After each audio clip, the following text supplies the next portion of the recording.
first thing I did was I flew into the city, Dubrovnik. Dubrovnik, which is one of the most popular cities in Croatia. It is also an ancient city known for having massive stone walls and narrow cobblestone lanes.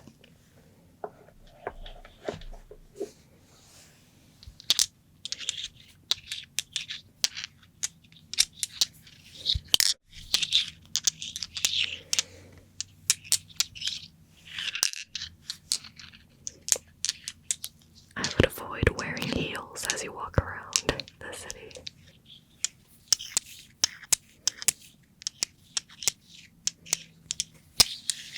Dubrovnik also sits on the coast and has a gorgeous view of the Adriatic Sea.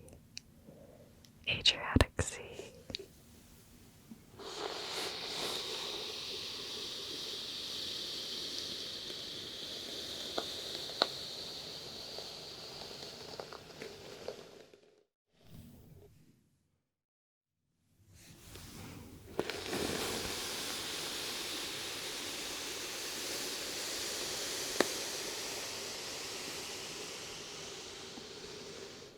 I went during the height of summer, so it was packed with tourists, but the weather was perfect.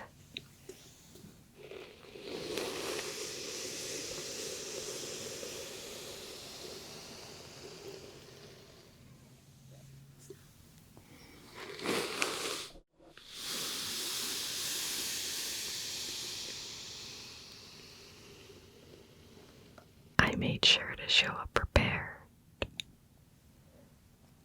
So, in addition to bringing a credit card, I always like to bring cash that is native to the area I'm visiting. In Croatia, the currency is called kuna.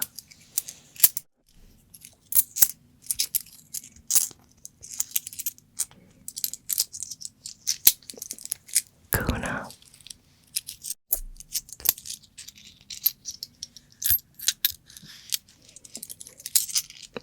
They have both coins and banknotes. Banknotes are like dollar bills.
city, and all you have to do is research the Game of Thrones locations, filming locations, and you can totally find that. But what was great about having a specific tour guide for this was getting some behind the scenes input and also not worrying about getting lost and finding these specific locations.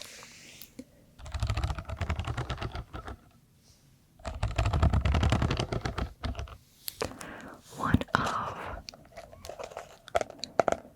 my favorite scenes that we saw in the tour was Cersei's walk of shame, where Cersei walks down this lane and all the peasants around her are definitely shaming her.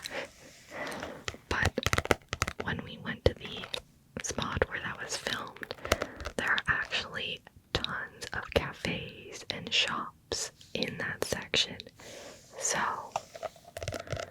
what they had to do was pay all these shops and restaurants to close for the day so that way they could film. Little fun fact for you.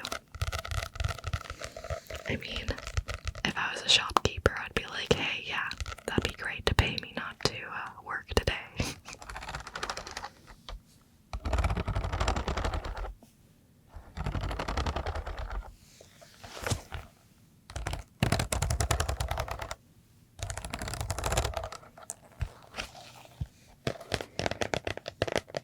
At the end of the walking tour, we got to see a replica of the Iron Throne. Iron Throne.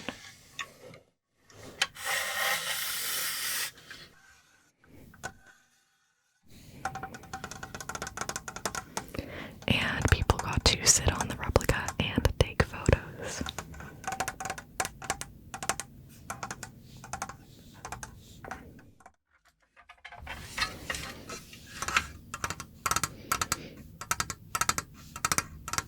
And as with most touristy things these days, the tour ended in a gift shop. Game of Thrones themed gift shop.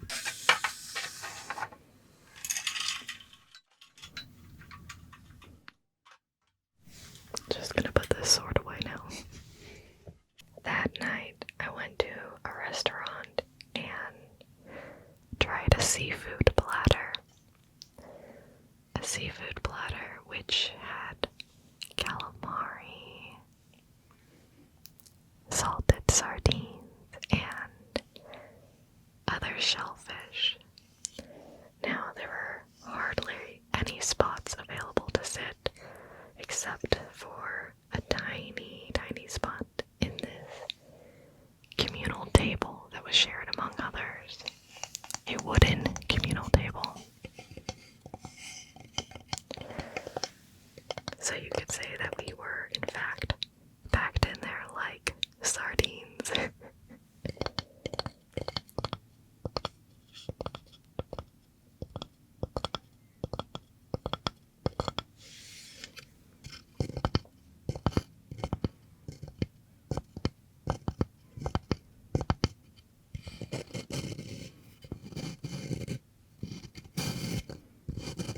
Now, even though it was completely packed indoors,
city. They are about 1,940 meters in length, which is about 6,365 feet.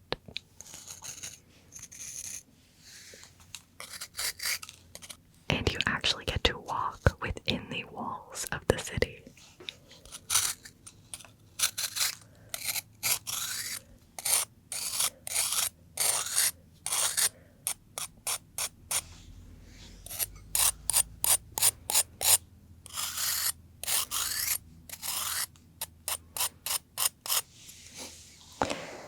Now, don't get me wrong, it's a lot of walking, but wow, it is one of the coolest things to see.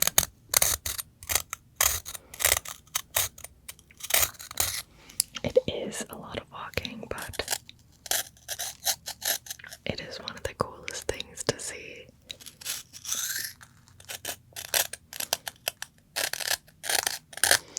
It takes about 2 hours to loop around the city on these walls. And you not only get a view of inside the city, but you can also see a view of the water and the harbor as well. After walking within the walls of Dubrovnik, I went in the old town to get a refreshing cup of water through their very famous Onofrio's fountain. Onofrio's fountain.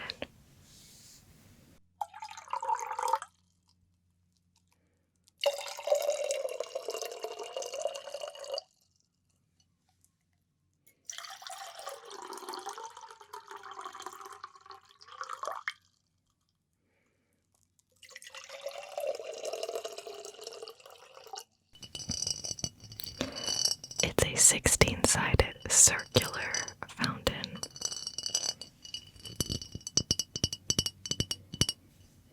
And you can see it right as you enter through Pile Gate.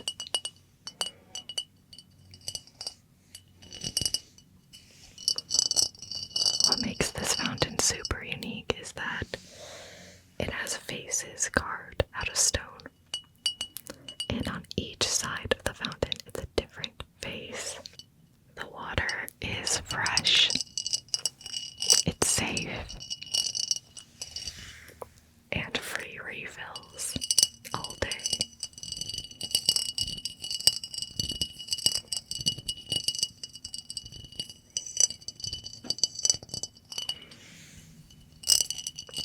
So it is definitely quite refreshing when you're there on a summer's day.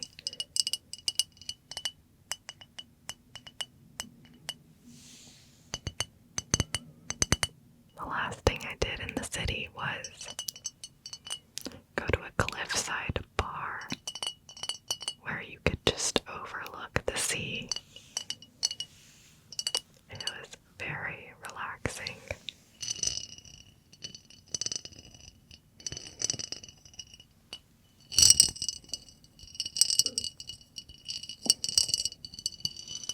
So then I took a night bus from Dubrovnik to Split, which is the second largest city in Croatia.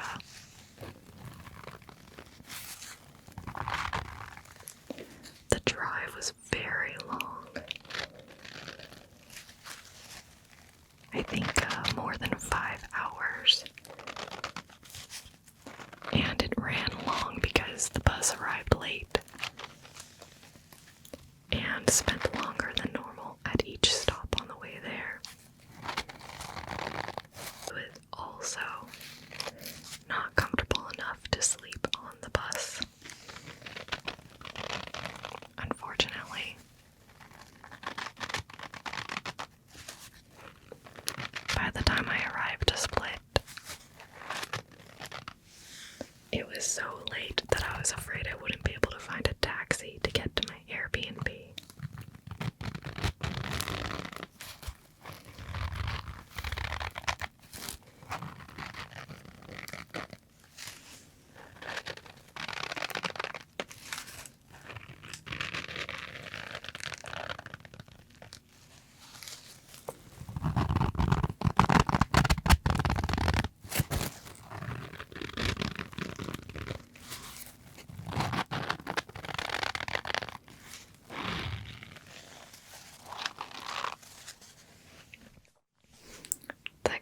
is, I arrived and survived.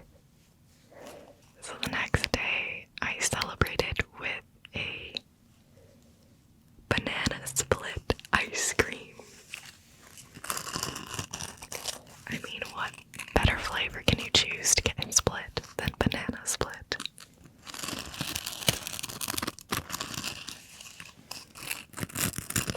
I did in fact have it on a sugar cone.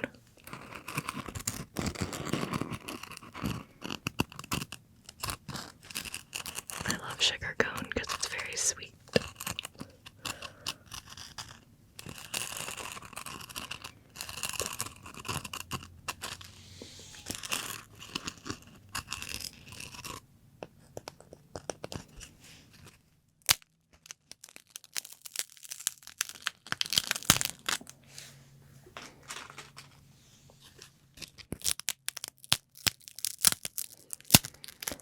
Their ice cream, or I believe it's actually referred to as gelato there.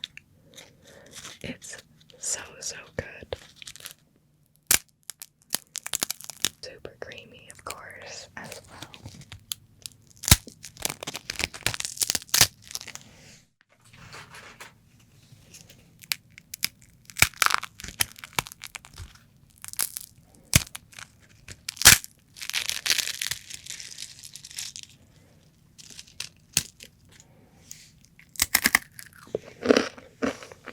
Then I went to a beach.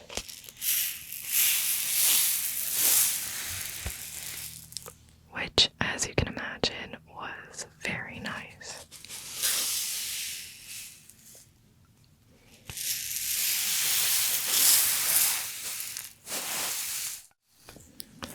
The sun just beaming out. It made me feel like a plant. Just laying there, photosynthesizing and absorbing it.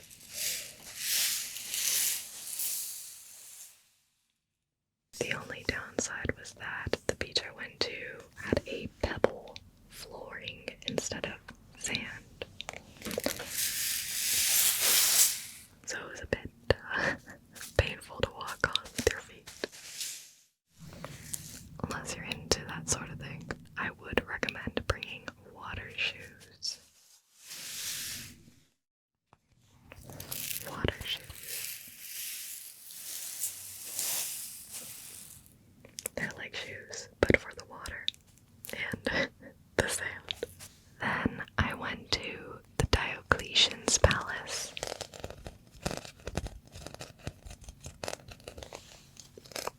And then explored the rest of the old city in Split, which had a large plaza filled with marble tiles and outdoor shops and cafes.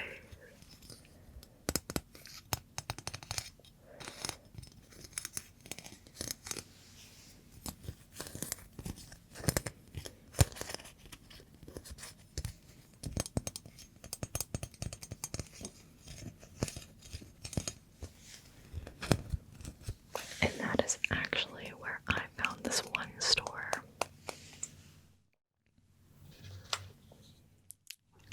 Where I bought these, a few tiny little Croatian bottles of liqueur.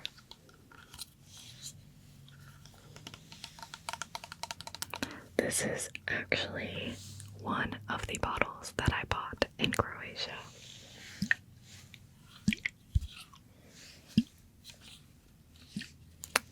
It's known as Medica. Medica. And it is a honey brandy. A honey brandy.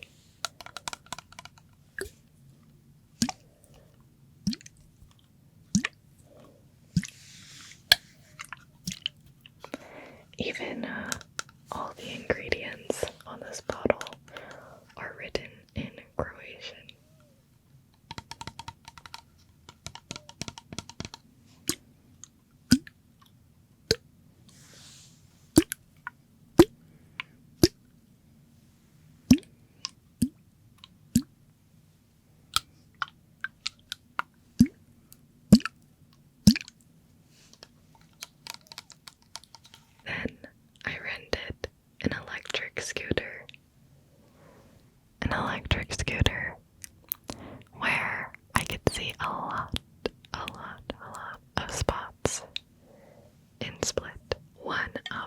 places I went to was a restaurant where I ate squid ink pasta. Squid's ink pasta.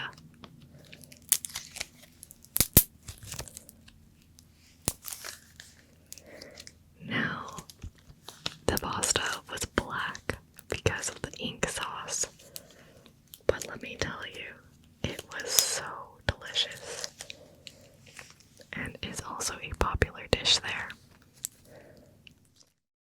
as well as squid ink risotto.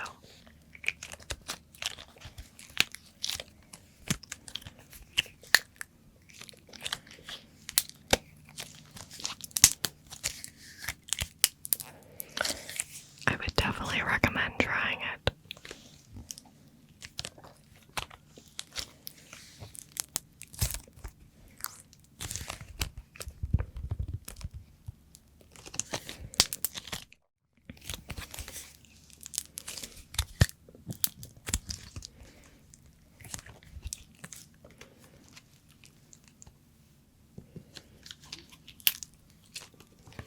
In the evening, it started raining sporadically.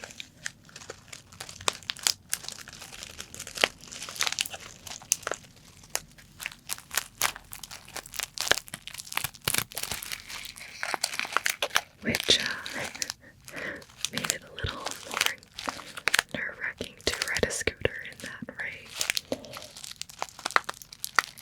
But luckily, it was towards the tail end of the rental day. Although, I might have gotten slightly lost first before that happened.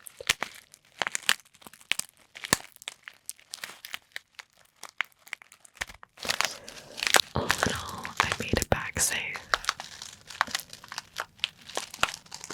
And that